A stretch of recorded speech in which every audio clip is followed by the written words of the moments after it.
మన చిలకలూరిపేట సంబంధించి ఈ యొక్క చెరువులను మాజీ మంత్రివర్యులు మన శాసనసభ్యులు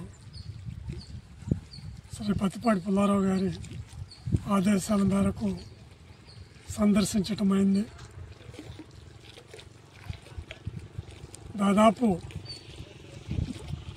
ఆయన శాసనసభ్యులు అయిన తర్వాత అన్ని విషయాలతో పాటు ఈ యొక్క నీటికి మంచి ప్రాముఖ్యతనిచ్చారు.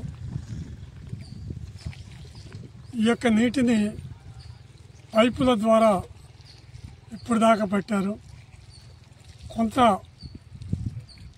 నీరు ఎండాకాలం కాబట్టి ఇంకిపోయే అవకాశం ఉంది కాబట్టి చిలకలూరిపేట పట్టణ ప్రజలందరూ కూడా వాటర్ని చాలా పొదుపుగా వాడాలి. ఎందుకంటే అధికారుల లెక్క ప్రకారం జూన్ దాకా వాటర్కి ఇబ్బంది ఉండదు. అయినప్పటికీ మనం జాగ్రత్తగా పొదుపు చేస్తే ఇంకొక 15-20 రోజులు అదనంగా వాడుకోవచ్చు.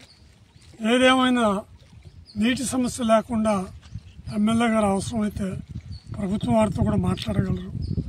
దీనికి తోడు పట్టణంలో ఏడైనా లీకులుంటే అధికారుల దృష్టికి తీసుకురండి.